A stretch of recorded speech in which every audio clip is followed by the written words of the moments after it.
This conference All will now be right. recorded.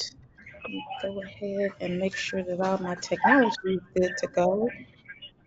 Okay. Let's make sure that if you are joining us virtually, if you could mute your line or we'll support with muting for you. Thank you. All right. All right, I call the Shelby County Lead Prevention and Sustainability Commission public meeting to order at 6:07 p.m. on July the 1st, 2024. We can go ahead and proceed with the agenda for the evening, starting with roll call. Before we do roll call, I do want to acknowledge on the record that Sharon will not be able to join us this evening. She did provide an update. I am not sure for our other LPC members, but we'll go ahead and do the roll call. I'll start. Latricia Adams, Chair, present. Vice Chair Eric Stevenson. Present.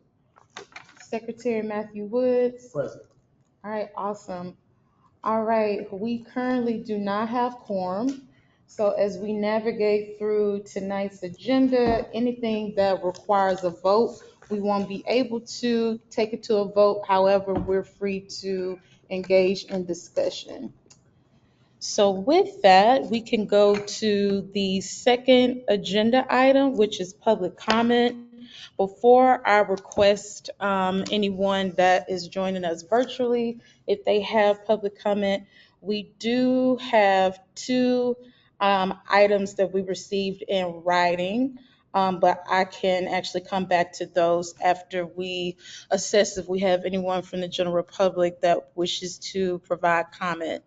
So with that said, if any of those who are joining us virtually, if you could actually indicate in the chat box if you're interested in providing public comment. Oh,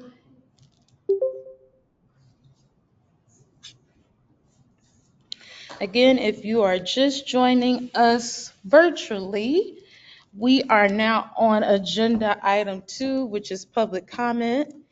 If you do wish to provide comment virtually, if you can indicate your desire to make comment in the chat box. And I just dropped the agenda into the chat box as well for our virtual attendees.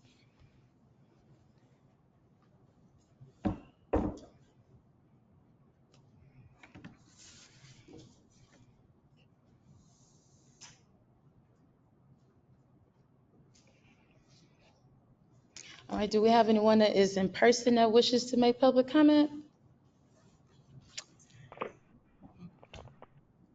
Hello?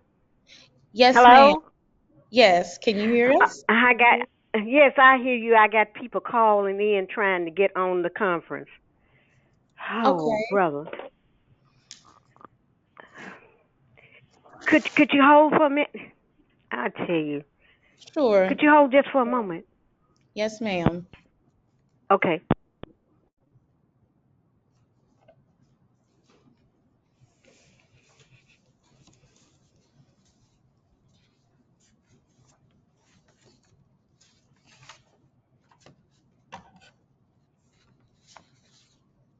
And just for reference for those who are here in person, we're going to hold just for a minute. I believe that there's Now I'm some. sorry. Okay.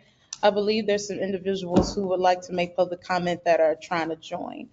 Um, do we have someone online that wishes to make public comment? Uh, my name is Maxine Thomas Marsh, and I reside at 1343 Ridgeway Street here in Memphis, Tennessee. Yes, ma'am. And I've just been busy trying to call people to get in on the conference, and we are just trying to be a healthy community, and we need MLG and W to get on their job and do the things that they need to do concerning this lead in the water, I mean, it's fluoride. I mean, it's just some of everything going on in the community, and it's mostly in the low income black communities. Mhm. And we want something done about it. We are taxpayers too. Yes, ma'am. Okay. And this pause that you hear is we are just jotting down notes. That's okay. Okay. Well, thank you for sharing. And I think what we'll be covering this evening will likely really resonate with what you've shared. Share those concerns as well. But thank you. Well, let me Um, ask you this: yes, ma'am. has the conference started yet? Yes, ma'am. We called the meeting to get, excuse me, we called the meeting to order at 6:07. Okay, now who am I speaking with? This is Latricia Adams, the chair. Ms. Adams. Yes, ma'am. Okay. Now, Ms. Adams, how long is this conference going to last? So tonight's meeting is slated for 90 minutes, so it should end at 7:30. It should end at 7:30. Yes, ma'am. Okay. Let me ask you one more question. Am I able to hear the comments from the other participants? Yes, ma'am. So how it's working, we're here in person at the Benjamin Hooks Library. So we do have individuals that are physically in person, and then you're joined, as you can see, by other virtual callers as well. But you might be on by phone. But we do have some additional people who are online. In fact, we have 9 people who are online, who are attending virtually. Well, am I going to be? Listen, let me first say this so you can understand where I'm coming from. I am computer illiterate, and my brother and I are going to go take computer training. So I'm on the 16th of July. If I live to see that, I'll be 85 years old. So, but Amen. I have a concern. Beg pardon? No, I said amen. That's a blessing. So I have a concern and I have a love for uh, human beings and for my community. And I want us to be safe. I want the system to do whatever it is that they should be doing to keep us safe and keep us healthy. And there's money for the job to be done.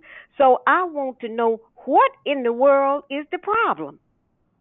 What is Mhm. that? What is the hold up? Our people are dying as we speak from pollution, from lead poison, and from all these other things. What in the world is going on? Yeah, I share those same concerns, and I believe that that all of the members of this body share those same concerns as well. So we're trying to the best of our ability to hold those individuals who are in place that are responsible for protecting communities. We're trying our best to hold them accountable. So just know that we are on the same page and share the exact same concerns Well, as you. let me ask you this. Yes, You ma'am. know, sometimes some actions take other actions. Do we need to get together and have an all out boycott, protest? What is it that we need to see? If I had known, No. I would have been there at the library, but I Mhm. didn't know in time. It's okay.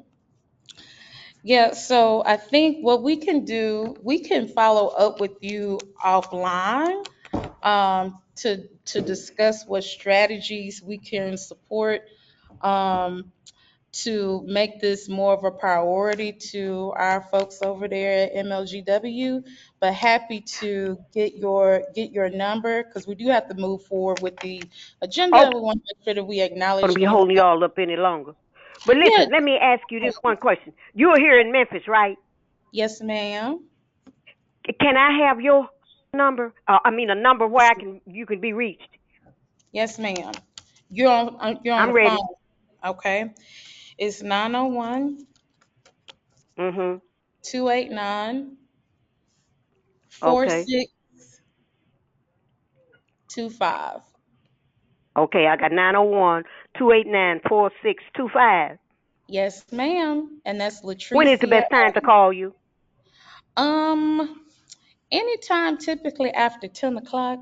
So if it's not real early, I might not be my best. Well, I'm not an early bird. I'm a night hawk, so we're together on that. You say Oh, after 10 o'clock a.m. yes, ma'am. Okay then. Thank you so much, and we'll talk. Yes, ma'am. Thank you. You're welcome. Hello, my name is Sarah Gladden, and I'm from Memphis, Tennessee. Can you hear me? Yes, ma'am. You said Sarah Gladney? Yes. Okay, yes, ma'am. And okay, so what is your topic today? I'm just coming in. Yes, ma'am. So this is the Shelby County Lead Prevention and Sustainability Commission public meeting. So we do have an agenda. So we're on the second item, which is public comment. Um, so we have several items of business to discuss, but right now we're on public comment. So if you have public comment that you want to provide to this body, then this is the time that's allocated for that. Okay, I would like to get some comments. I find out more information on the AXI supercomputers that's coming to the old Electrolux company, and I would like to know why information wasn't disseminated to the community to know exactly what's going on. Because I live in the Boxtown community, which is at least 4 miles from that Electrolux plant. So it's possible that we could be affected by any toxins or anything that may be emitted into the environment. And we have been fighting for our rights to breathe in this community because we are surrounded by many more companies that produce unclean air. Yes, ma'am. So can you shed a little light on that topic, please? So this body is not well versed in this issue with XAI. Our niche, our focus area is more so around lead poisoning prevention. However, what I will Okay. say is from an environmental justice perspective, there is significant concern around the sheer usage of water, particularly the type of water that they are proposing to use, where we definitely don't want them to tap into our drinking water, which we know that we have pristine drinking water coming from the aquifer, so we want to protect that at all costs. So the general recommendation is that they should be using gray water, which is water that is not consumable, right? That's one. And then two, there's significant concerns around energy consumption. I know I can attest to personally, my parents, well, my mom now, my father is deceased, is in Whitehaven, and my mom's power goes out at least once or twice every single week. For years, that's been the case. So, with our energy grid being a bit unstable, particularly in majority Black communities, there's significant concerns around feasibility with them being able to actually manage this process, this project. One, with them using what 1 million gallons of water daily, not annually, daily, and then not even really sure what amount of energy they will be consuming on a daily basis. So I definitely share those concerns. Now, what we can do, since you provided public comment on the record, we can actually engage directly with MLGW and provide your concerns, and then we can follow up from there. Thank you. Yes, ma'am. Thank you. All right. Do we have anyone else virtually who'd like to make public comment this evening?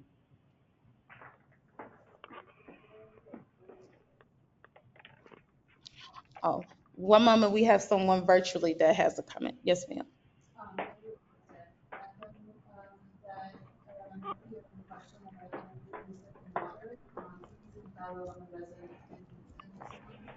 Mhm.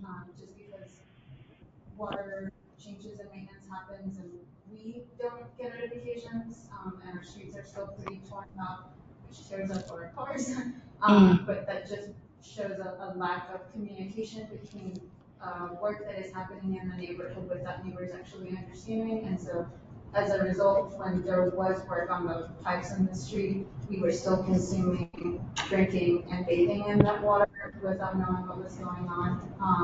It wasn't until a neighbor in Cooper Young told me that they had gotten notices and water filtration systems, that then I realized that wasn't safe. So Hmm. if you could please add my name, as a concern from another neighborhood in the city.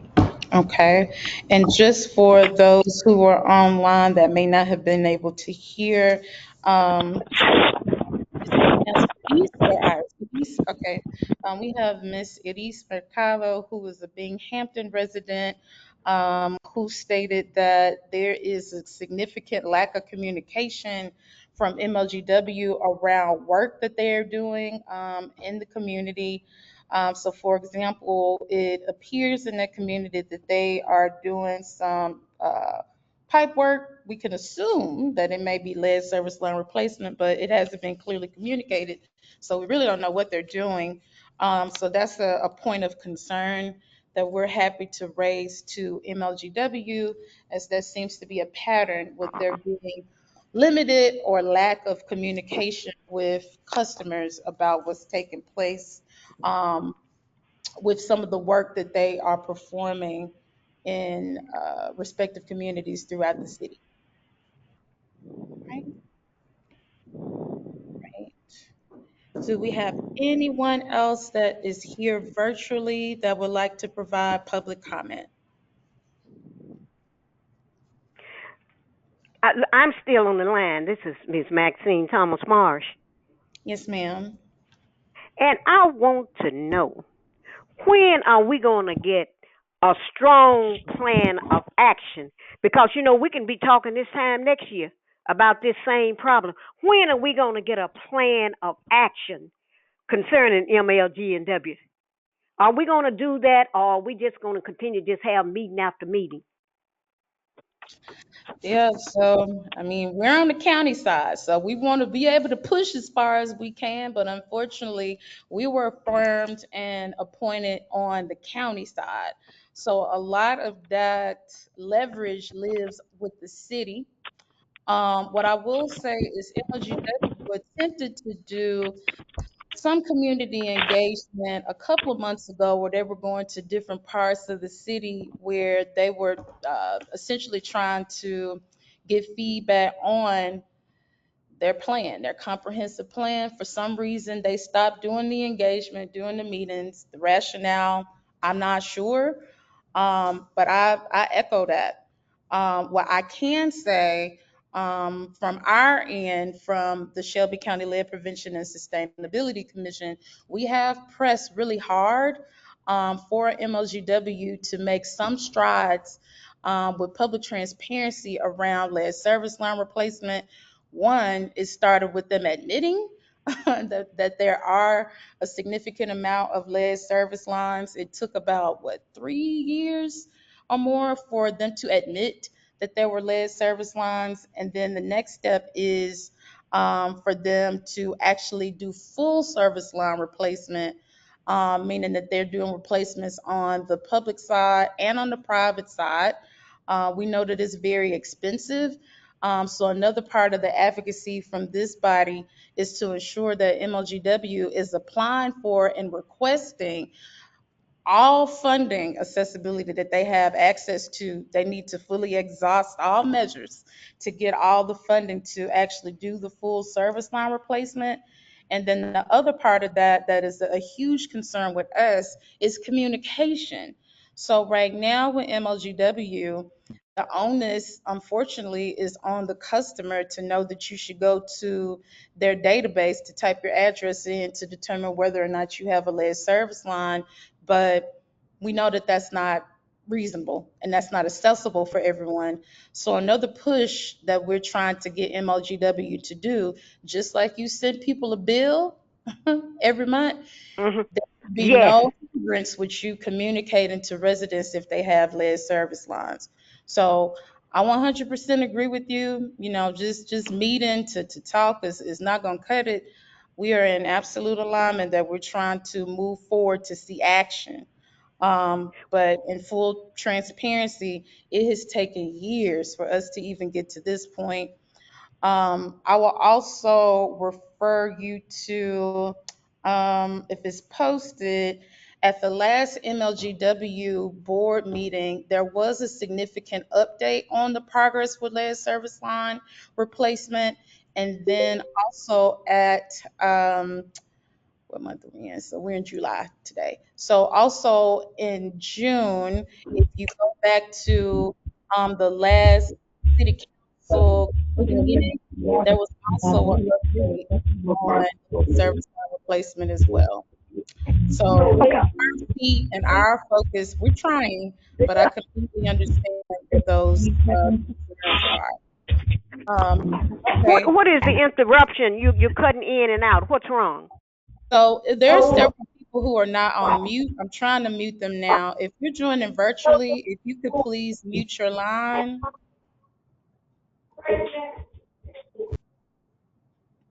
All right, if not, we're going to help you out.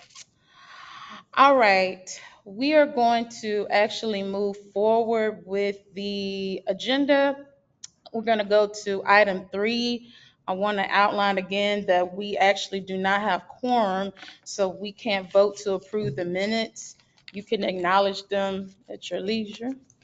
For those who are attending virtually, I will provide a link so that you can review the last minutes, which is from April the 17th. So just give me a few seconds while I get that link in the chat box for you. Let's see, 24. So you should be good to go to access those minutes. And then again, on the record, we will not be voting on these minutes as we do not have quorum. So LPC members, you can just acknowledge them and we can keep it moving. All right, awesome sauce. All right, so let's go to the next item on the agenda, which is old business. The first item under old business is an update on MLGW's violation of EPA's RRP training, specifically regarding weatherization contractors. So, just to give some historical context, several months ago, so actually in 2023, during public comment, it was brought to the attention of this body that there had been contractors who were hired to do weatherization work, specifically through the Count the Pennies program. And some of these individuals or some of these contractors were not trained, meaning that, for example, if part of their work order was to remove a window unit, which is really a critical part when you do weatherization work, they didn't do the necessary clearance and assessment to determine whether or not it was lead at the site as some of those window units. And so what ended up happening, they just did the job anyway and spread lead paint dust throughout some of the MLGW residents' homes. We did our due diligence with this body to put MLGW on notice regarding the public comment. There have been several months they have not communicated any updates to us. When reaching out to Margie Burham, who is the point of contact for MLGW, their response is under investigation.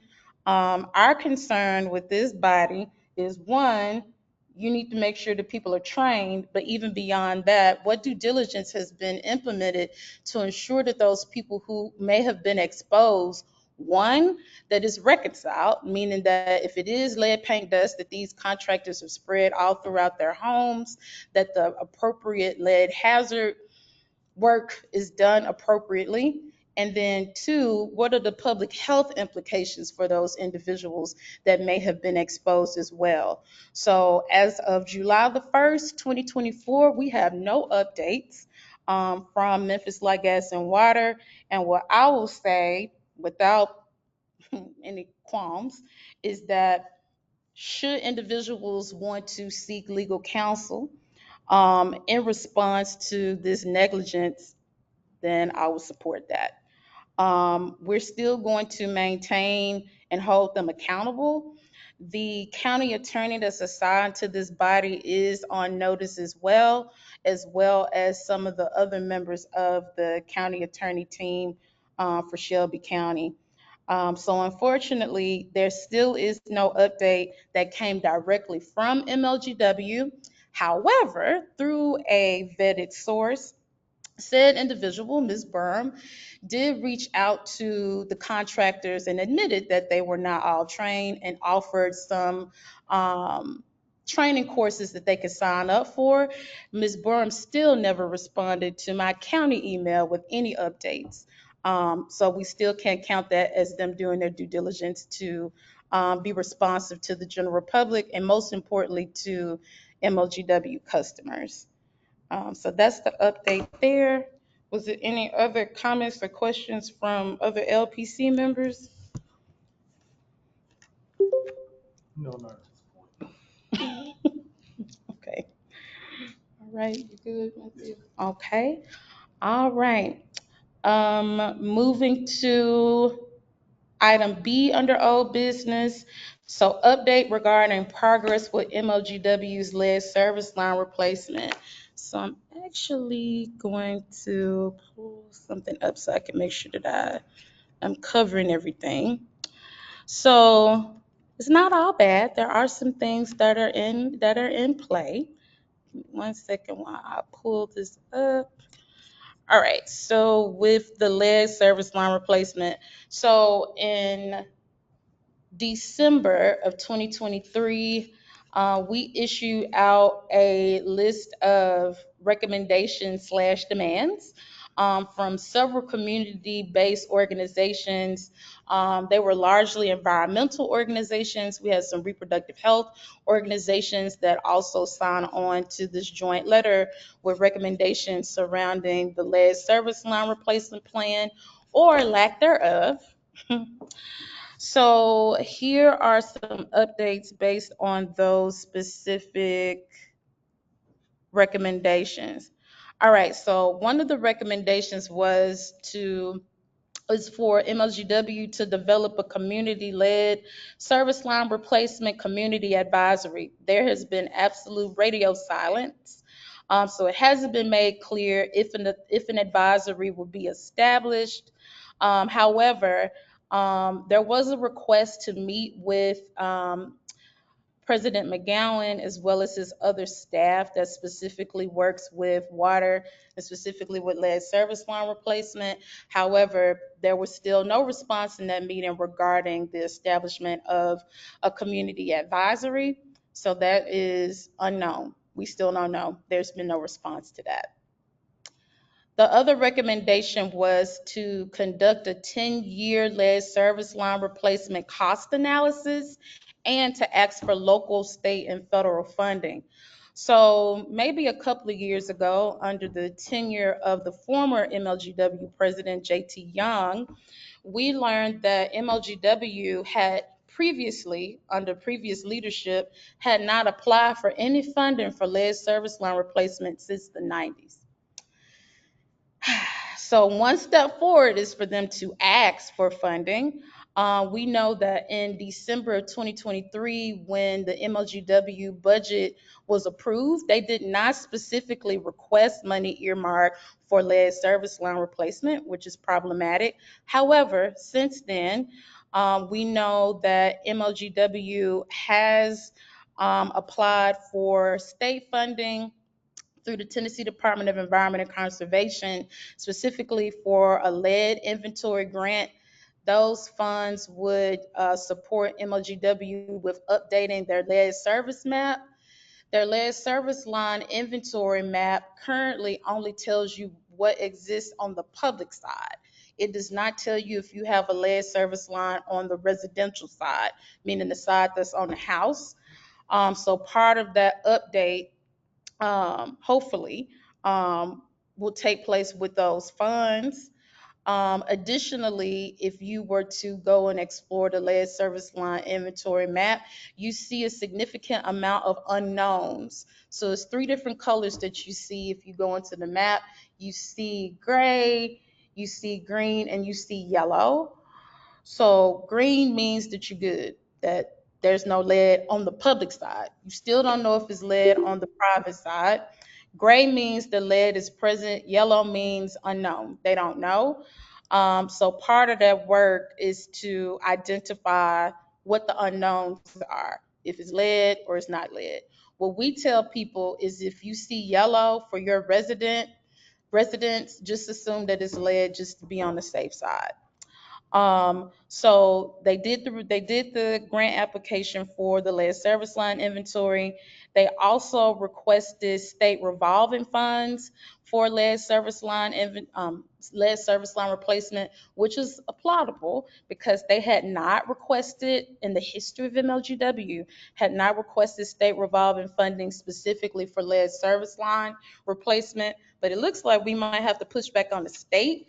It appears that they were not awarded that funding, which we're going to have to explore a little bit to try to understand why. Um, and then also, they likely after TDEC has done their assessment of the inventory map, they should be receiving close to $1.4 million. This money comes from the bipartisan infrastructure law, and that funding will be earmarked specifically to do full service line replacement, meaning replacement on both the public side and the residential side. But that money has not been allocated just yet because there are some prerequisites that were required by the Tennessee Department of Environment and Conservation, aka TDEC. Touched on the inventory map a little bit. So it is underway. We do need to follow up with them to see if they're going to release a beta version of the lead service line map so that they can solicit feedback from the general public.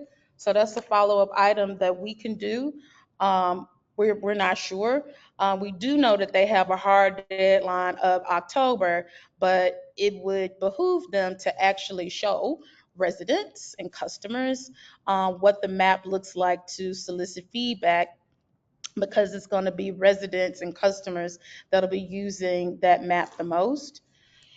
Excuse me. We talked about this a little bit earlier during public comment.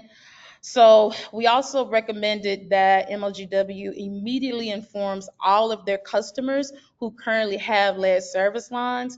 So it's in progress. So currently what they're doing, if they are about to actually start to do replacement on your street or at your resident, they will inform you. However, that's not what we asked. We're asking that for every single known lead service line that you communicate with that resident, with that customer, that they have a lead service line. Not when you're about to do work, but just in general, like a mass communication to every single individual or residents that have lead service lines. So it's kind of in the yellow, but we still want to push them to do a bit more. Um, the next item is request immediate funding from City Council to invest in a filtering program. So we know that there are lead service lines, but people are still being exposed. One, because they might not know that they have a lead service line because it has not been communicated. But then, even if you are informed that you have a lead service line, if they start to do the replacement at your home, um, then they will give you up to a 3 month supply for a water picture. But again, like people who are unaware that they have lead service lines still need to be protected. So that is currently outstanding. We have not found or heard any evidence that would indicate that they have requested a filtering program, which would require a request for funding from City Council. So we have no evidence that that has taken place. And then the last thing is a call. This is actually to City Council, Memphis City Council. So not specifically to MLGW, but calling for Memphis City Council to research and develop a local policy to protect renters. So right now, there's no local ordinance or even state like statute or even anything from a federal perspective that provides safeguards for renters. What we mean by that is, let's say, for example, you're renting a home, you're not the owner. If you need to get your lead service line replaced on the residential side, you have to get consent from whomever owns the property. We know that the majority of people in Memphis, unfortunately, are renters, and some of those individuals that own some of these properties, they might not even live in the United States. So getting access to those individuals to give consent to do lead service line replacement is just not feasible. So it's a call to action to City Council to develop a policy that will allow renters to go around or circumvent the actual property owner so that the renter can actually do the consent to do a lead service line replacement. So we have not seen any action from that from City Council. So that is just a bit of a summary of some of the key points from some of the recommendations that we specifically have regarding lead service line replacement. But I want to pause and open it up to my fellow LPC members. Any comments, questions, or additional points of discussion?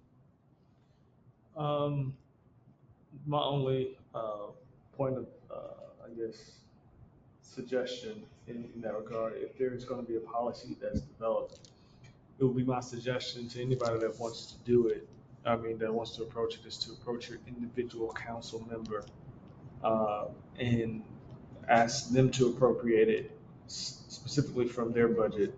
Mm, Because if you go another route, if you try to go from, I guess, a large perspective, it may get convoluted. So I would direct it towards whoever your city council representative is. Whoever your city council member is, go to them directly and express, email, call them.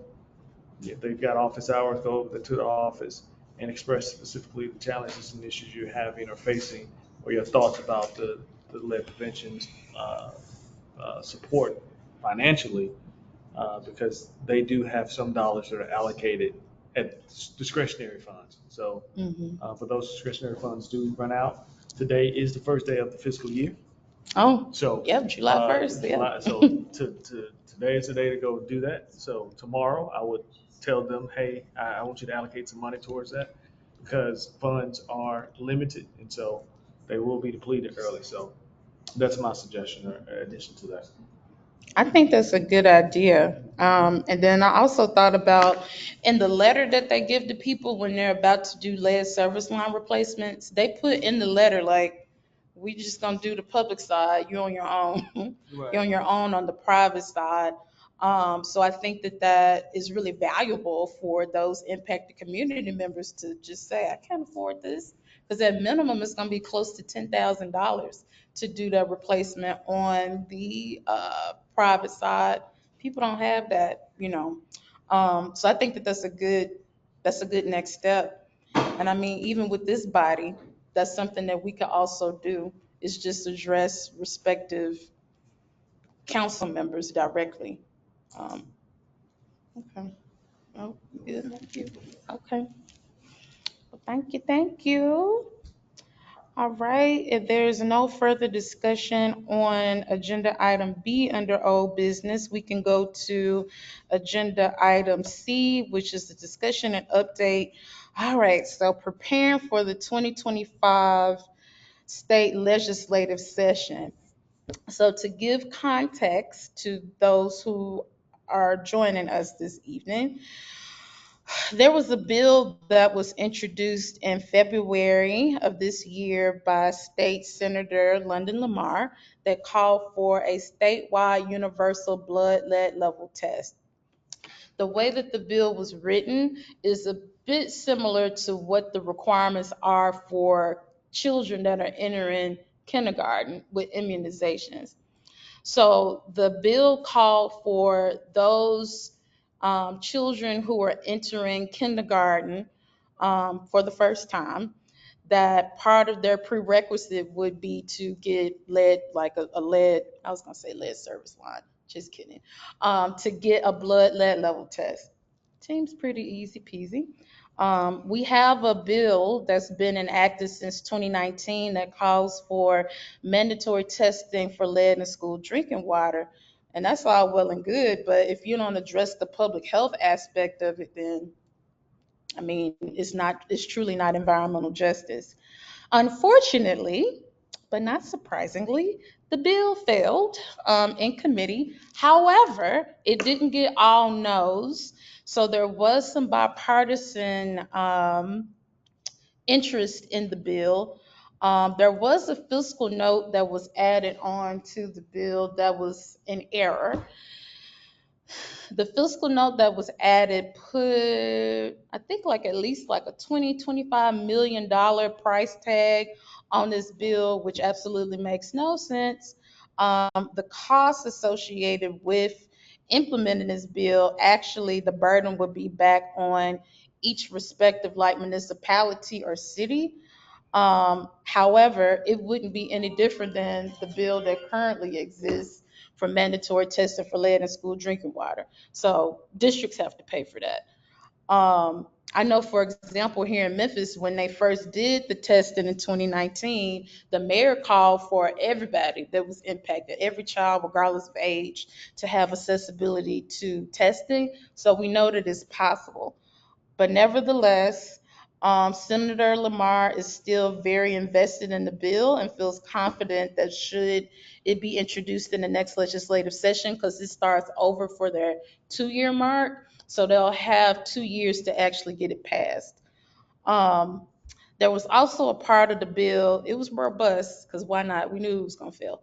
But also in the bill, it called for mandatory testing in the entry process for youth that are going into juvenile detention centers. That was also included in the bill. And then also there was a portion making it mandatory for pregnant women and childbirthing people that receive WIC for them to be tested as well. Because if you receive WIC, you got a baby. The baby is also supposed to be tested, but before you actually have the child, you should also get tested as well. So those things were also included in the bill. I'm a champion for all of those things, but I'm not sure well, I know what the trepidation was. It was $25 million that they added at the end. Because if that wasn't on it, they would have passed it because they don't care. But when they added that fiscal note on it, then that killed it. And then also, shout out to MLK 50 that interviewed the state, where essentially we said that that was wrong and how they interpreted the bill. How the state on the financial side interpreted the bill, they were interpreting it that we were saying every single child enrolled in school, like K through 12, that all of them would get tested. And I'm like, that's not what we said. We literally said children that are entering kindergarten for the first time. And we use immunizations as an example. So that was interesting. Where then she got caught up in semantics, but they put that thing on there so that they could kill that bill. But better luck next time. But wanted to open it up for discussion. Even though it seems like it's far away, it's really not. But we want to start to strategize the next foot forward to try to get the bill passed in this next legislative session. What is I guess, the legitimate individual cost? Like, have we drilled down to it will cost X amount of dollars per each test for each kindergarten kid? I think that it ranges from about $8 to $11 per child, but I also learned that it may be a bit of a caveat depending on who's actually doing the testing. So if you have a nurse that's doing the test, it might be a bit more expensive as opposed to if you had like a phlebotomist, for example. So that part I haven't explored, So are you but suggesting labor costs might escalate the status of the employee or the person doing the test? potentially. Okay, okay, I see that. But so if we're on the high side, $11, right? That's per child entering kindergarten, that's a quantifiable number. Like Mm-hmm. that's because we know, you know, based on trends, based on population centers, we know how many kids, give or take, some room, how many children are going to be entering kindergarten in a given year. Mm-hmm. So if we've got the dollar amount, and we've got the, if we can quantify the number of children, then we can put a realistic fiscal note on it that can be Mm-hmm. then broken down by district, opposed to having it, this, you know, $25 million, number that was, like you said, that was specifically placed there to be a chilling, to have a chilling effect to scare them Mm-hmm. away from being to doing it.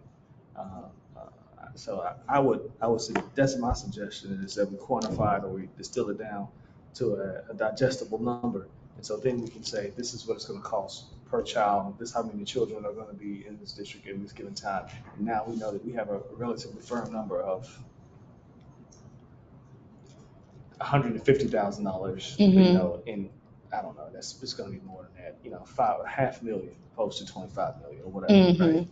So that's my suggestion, and I yield. Okay, I definitely agree with that. And then also a part that I left out, part of the bill also had a clause where you can opt out. I mean, that's your prerogative, it's your baby. But that was also included in there as well. Because what I also wanted to be careful about is I don't want to use this as something that's going to create another barrier where the child don't come to school. So, as a former educator, literally at a certain point in the academic school year, if your child hadn't had their appropriate like immunizations and you hadn't signed off saying that like because of whatever purposes, religious purposes, they will drop your child from the roster. So I did want to be conscious about that, where I don't want them to use something that's supposed to be for good to criminalize majority black and brown kids, essentially. So that's another thing like that I was thinking about that we tried to get into the bill, but forgot to mention that. But the economic part I think is good.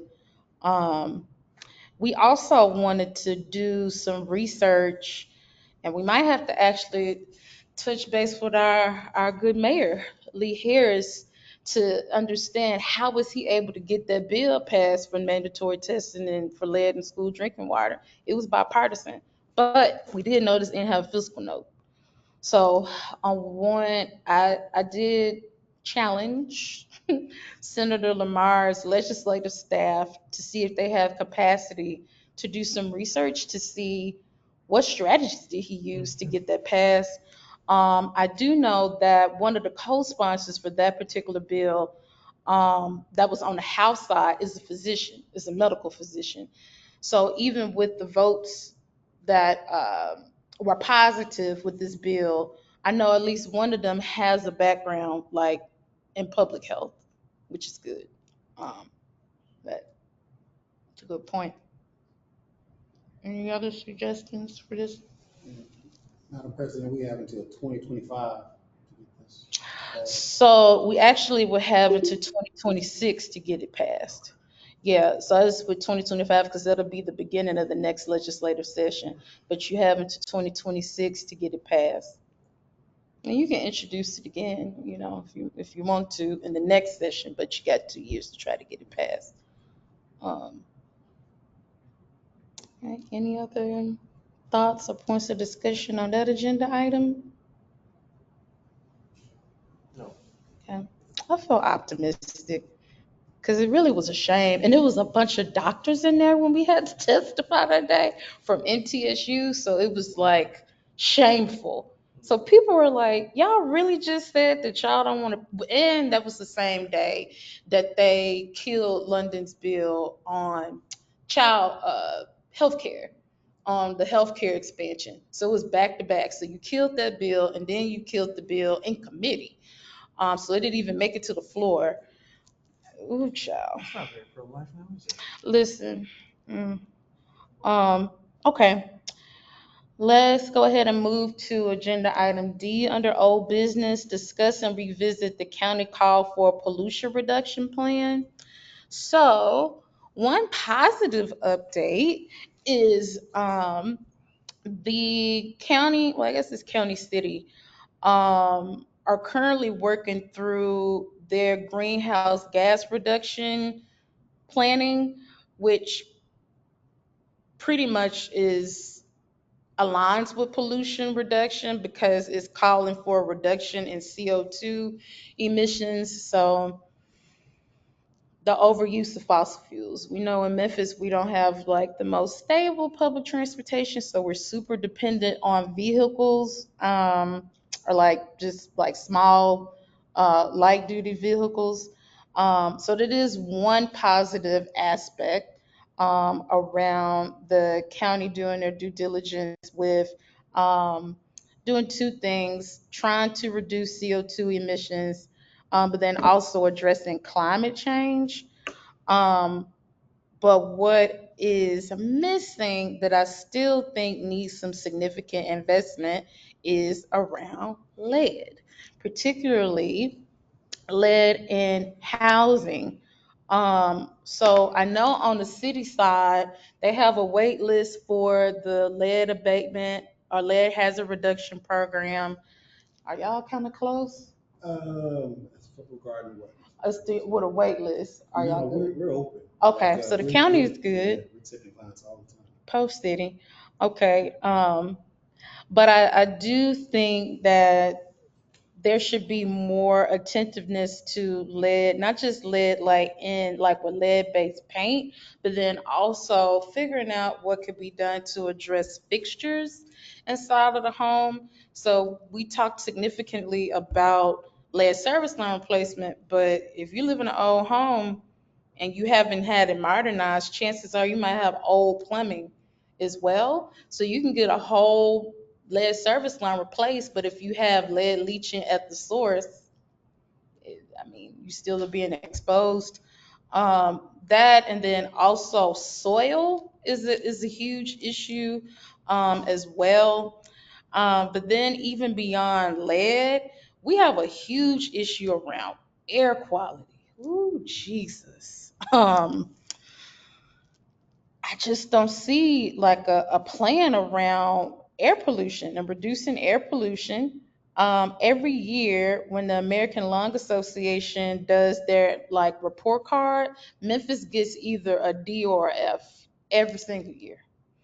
Um, so all of that being said, I think the last time that we went before county commission was it 2022? I'm remixing the years. It might be 2022. I have again seen like the investment on CO2 reduction, but like with air pollution, like things surrounding soil, protection of groundwater, not so much. Um, but what I want to talk to y'all about is how should we approach that?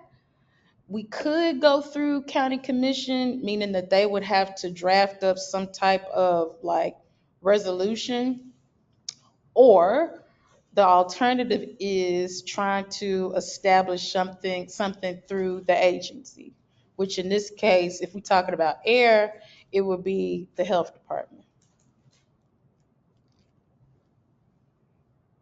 So I don't know. Thank you for coming. Bye.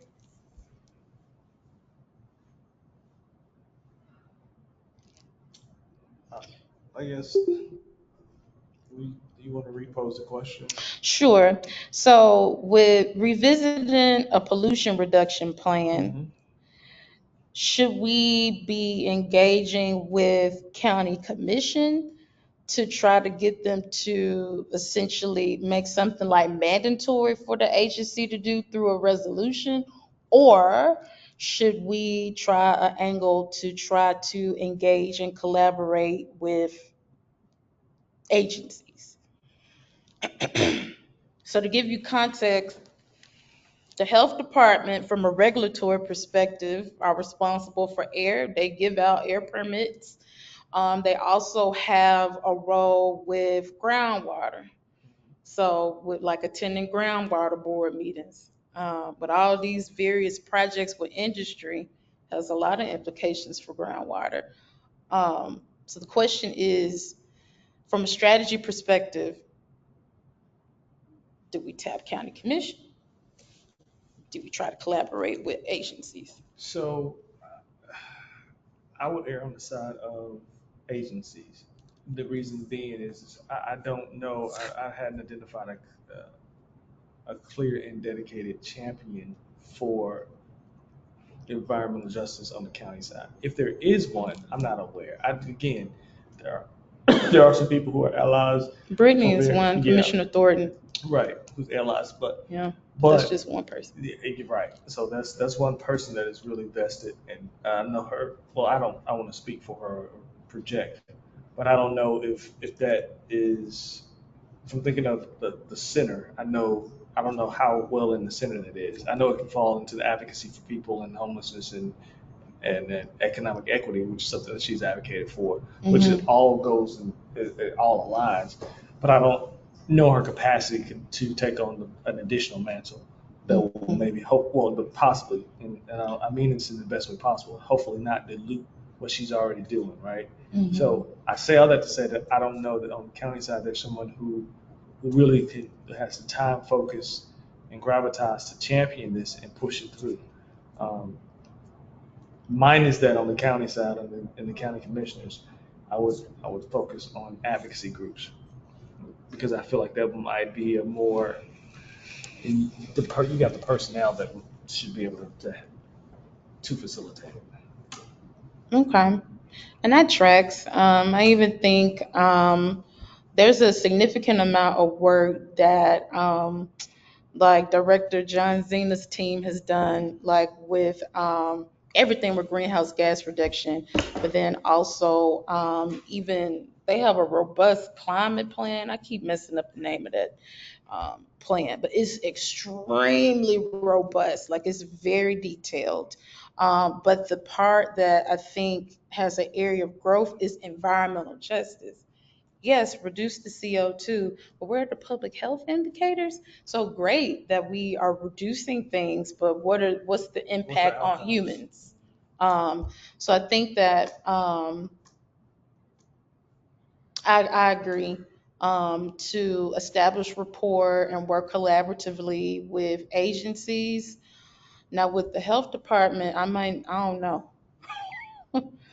We might have to do a brainstorm on that because they're the regulatory agency, at least for like air. I don't know. What is the downsides of trying to work with both, from both angles, the county commission and agencies? Is just put more work on this body or? Well, if something gets passed through a resolution, it kind of puts the agencies in a box, depending on how said resolution is written. Um, you could potentially do both, which a resolution can be written loosely, where it's vague enough where it doesn't put the agencies in a chokehold, but at least it has a mandate, like you have to do this. So that is an angle where we could request to county commissioners to say, tell, and you can name them, whoever the agencies are, through resolution say that they have to do it.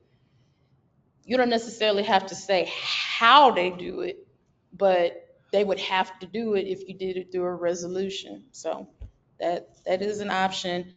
But then on the flip side, um, agencies don't like that. They don't like that. They don't like that. They would much rather have like the latitude, not necessarily connected to like a law or a Right. statute or a Right. policy. And I don't want it to be adversarial. Right. Uh, but at the same time, if you're not gonna do it and it need to be done, then we got to do what we got to do. But I guess like at least give them the benefit of the doubt. um, that they would come together to do this. We can't keep living like this. We heard this from public comment. We got to get this together. We can't keep sweeping stuff under the rug. We can't keep doing these little. Let's have a town hall, baby. We town hall out. No, Like it's we got to see some action. And it's even action with decision making. right. So even when like industry, whether it be small or large, are requesting permits, whether this is air permits, whether this is something that has to go through the land use control board, there has got to be some type of safeguard that protects our most vulnerable community members. So I get what you're saying. It does kind of require both, but then at the same time, our legislature is crazy. So what I also don't want to happen is for our state legislature to get wind of something and maybe they don't like it, and then they try to pass something at the state level, which will completely just knock everything out of whack. So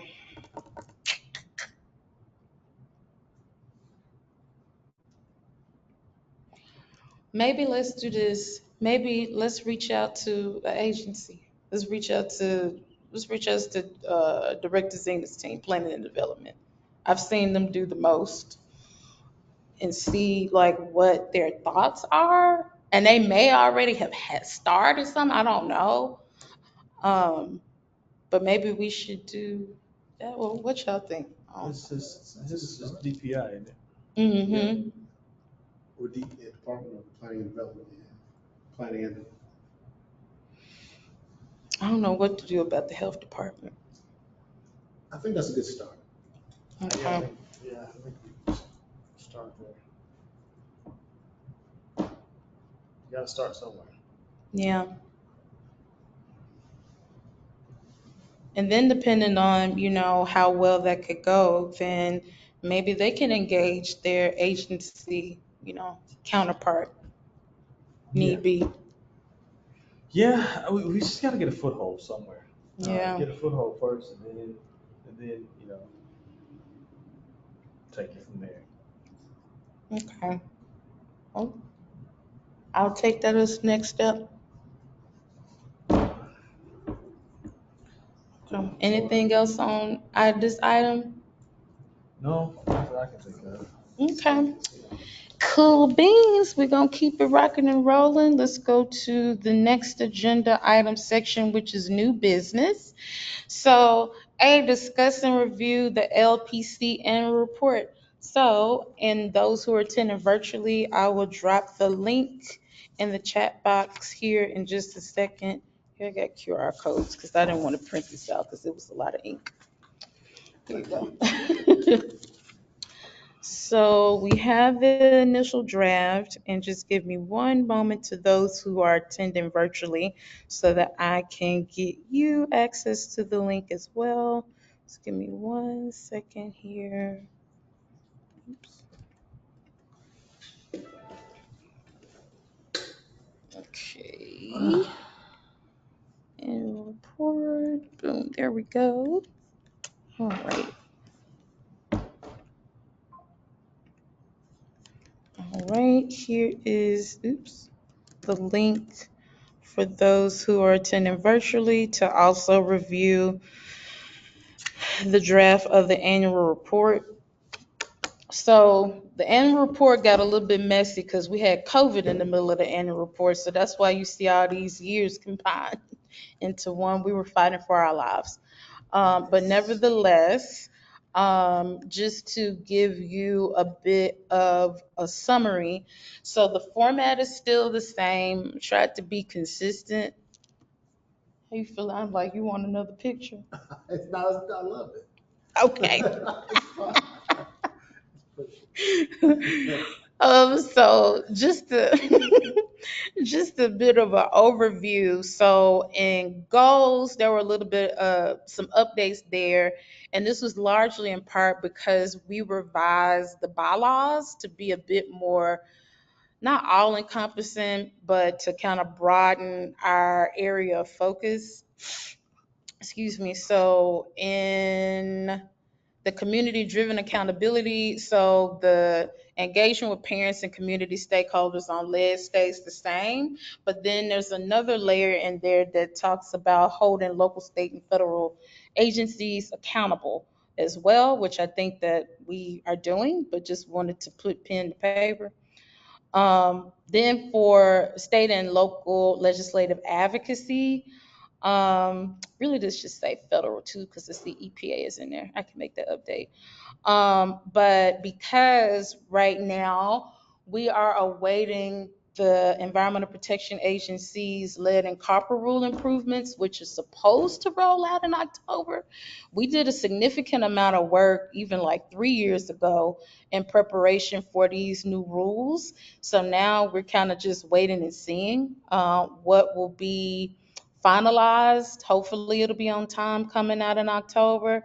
But you see that reflected in the goals. And then also this focus on blood lead level testing. Um, I want to put a pin in that. And this actually went back to the other agenda item, but it still works. For blood level testing, someone did ask if we could try to make it mandatory locally as opposed to the state. I just kind of feel like that ain't gonna work. I feel like if you do it locally, then the pushback is why we got to do that, and everybody else don't have to do it, even though we know that the most lead exposed children are in Shelby County. But I think that's a good point. I mean, so and also, I mean, that what? How does that limit us? In terms of funding, because Right, that local part. funding sources are. I mean, yeah, it's not a $25 billion cost, but there is going to be a cost. And again, there's only so much appropriations that can happen from the individual council members. Hmm. And so I think the reason to keep it at the state level is you have a larger coffer to pull from. Uh, and given that, it gets passed and that you have a higher probability of it get done. Because if it gets bogged, if that specifically gets bogged down in the local, I don't think it'll see the light of day. Just my Okay. analysis. Yeah, that part too. I love how you break it down based on money. Mine was folks because I used to work for the government. Baby, we're not about to do it unless you make us do it.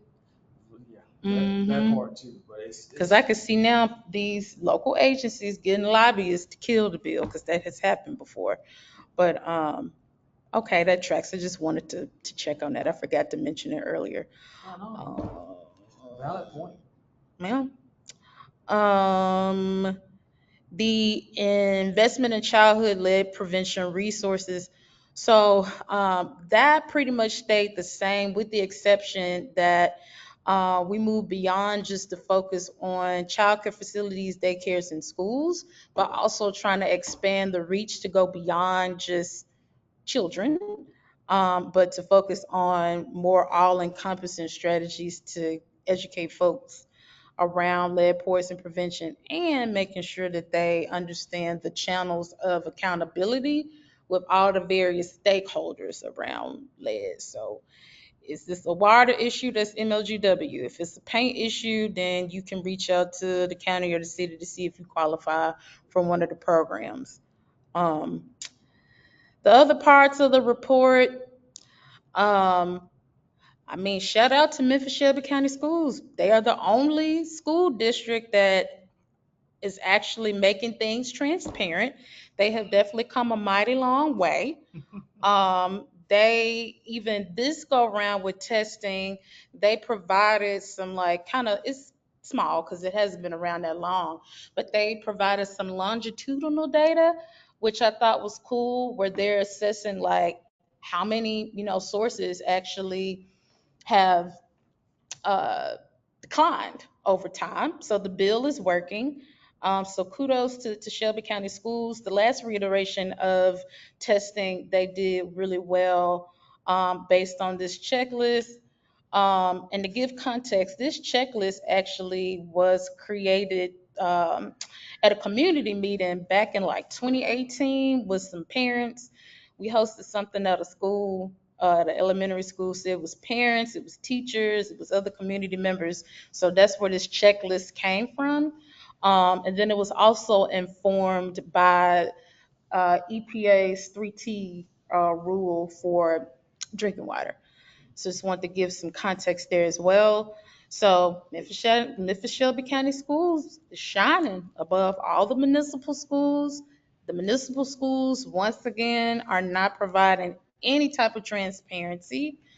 It's concerning because not this last testing, but the one before that, there were some schools in the county that had elevated levels and they were very tight-lipped. But I mean, our parents in Memphis proper, if you will, they raised Hades about their kids.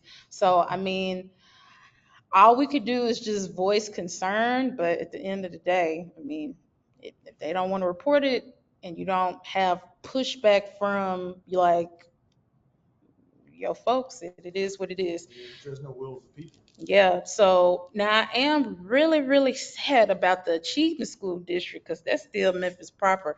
But But they're operating in some of those other schools. Yeah.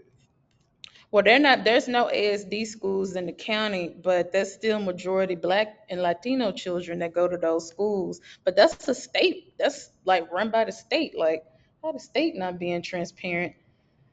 But so, I mean, everything is unknown. So literally there's no transparency. Like you can scrub the internet, you can scrub these websites. Trying to call them is a joke. They're not gonna talk to you. So for the ASD and for all of the municipal districts, we don't know. We don't know what the status is. I also saw um, some journalists like from some local uh,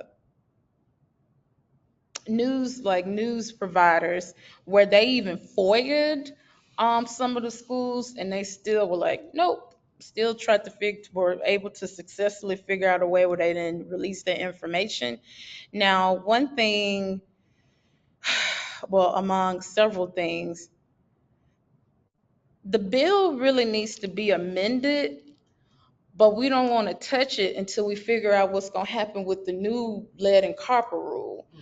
Because it's still Tennessee. We don't want to mess with the bill too much where you make people mad and they pull the bill completely. So hopefully there will be some implications for transparency with testing with the lead and copper rule, maybe, because right now the way that the state bill is written, school districts are not required to post anything. They can tell you if a school has elevated levels, but the level of remediation is so high.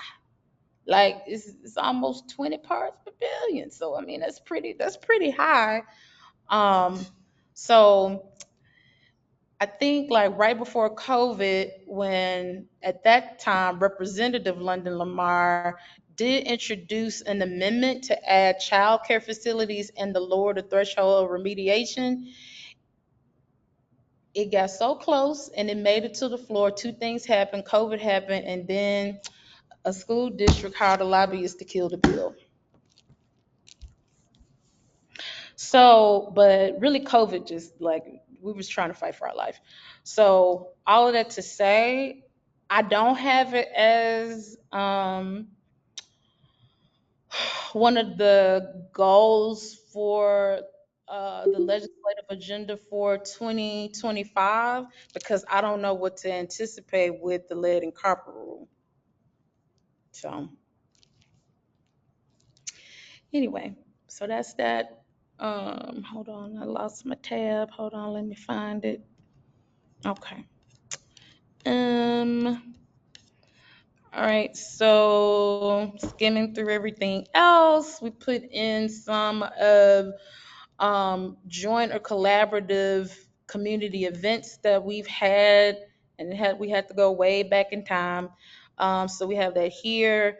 Um, so we have the most recurring things that we've been doing is the monthly canvassing, where several community-based organizations were door knocking to go to folks' houses that's got lead service lines to tell them that they got lead service lines. Since MLGW won't tell them, we'll tell them.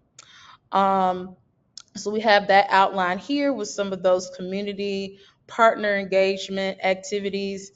Then in the report for legislative advocacy, we made some progress on the lead service line replacement, but still a lot of work to be done. Also, we have in here, and I think I need to add the hyperlink for the actual bill language, for the state bill, for the blood lead level bill. I'll go back and revise and add that hyperlink because I see that it's not hyperlinked on here. Then we already talked about this today, but updates with the lead service line recommendations. So we have that outlined in the report as well. Then we have just some pretty basic like numbers. So the amount of public meetings that we've had, we did cute on social media. We went up like about 22%. Go off social media. I was a little bit excited about that. And then ahead of the recommendations in the report, we had quite a bit of press within these last couple of years. So just did some snapshots of that and some imagery of folks in community, and then all of the community partners that we've had a chance to engage with during this period of time. And then the report wraps up with some recommendations. So some of these recommendations are like repetitive or redundant from recommendations that we had, because this is the third report that'll be published. That's crazy. I know, right? Ain't that wild? This is the third one. Um, so the first point talks about shout out Memphis Shelby County Schools for being the shining star with transparency with the reporting around lead in school drinking water. Everybody else needs to get it together. Um, Also implications that we talked about with the lead and copper rule. And hopefully we'll get some resolve there, but we kind of in a holding pattern. We talked about a lot with MLGW with lead service lines. Now, one thing that I still don't have clarity on, and this is going on, what, 5 years? I still need to know from MLGW if they've done an assessment of charter schools. So they keep saying like, oh, if it's a school, then chances are like they're connected to the main line, which is not lead. But charter schools are not all in traditional buildings. You got charter schools in commercial spaces. right, and sometimes in industrial corridors. So I need to follow up with them. This literally has been a lingering question for several years. In fact, I had given them a list because they didn't even know where all the charter schools were. So I gave them a list. I'm not sure who you telling. I gave them a list of all of the charter schools, and they literally were like, dang, I didn't even know. Because you got the district managed charters, then you got the achievement school district charter schools, where locally it- it's not locally controlled, it's controlled by the state. So it's super complex, but I really need them to look into that. And they did not. And the person that I have been asking for 5 years no longer works at MLGW. But I guess it didn't matter because he didn't do it anyway. So whatever. Um, all right, so that's that. Then we already talked about funding. Please get the coin to replace the lead service lines. Trying to think. We already talked about blood lead levels. Now, something that I did want to get your insight on is we got a new superintendent. The previous superintendent said no, even though it's not up to the superintendent, it's really up to the school board because it's their policy. Do we want to move forward with asking Memphis Shelby County Schools if they would amend their policy to lower the threshold? They probably gonna say no, but we could at least ask. They might surprise us. Because my concern goes back to if it's not a state mandate, that they're gonna say no. Right. So, But the superintendent, ain't she from Detroit? So she know what time it is with lead. she does. I mean, it might. we might approach it, and I know her time is probably limited because she's got a lot of wrangling to do, but we might approach it through the means of trying to understand, is there an appetite first for it? Mm-hmm. Because she's under attack. Yeah. Maybe I shouldn't say under attack. I should be careful with my words, but Being hazed. Oh, that's not a safe word it's either. not it's Well, we get what you're she saying. she's got pressure on her, right? Okay, that's a good one. Pressure. So there's a lot of pressure on her right now. So the question is will it get lost in the shuffle if we Mm, approach it now? that's So true. the timing of it is everything, right? Mm-hmm. But if she has some emissaries or some deputies that might be of interest, so we might broach it there first. I mean, because if we can gain allyship of the Mm-hmm. the, the school system, that may be grow our grow our grow in strength, if you will. Yeah, I'm grappling at the end of the day. I got you. But I think we probably start there. Start with somebody who may be not necessarily heard, but could have her ear, Mm-hmm. and socialize with them first because we don't want to go full out assault on something that's not going to generate steam.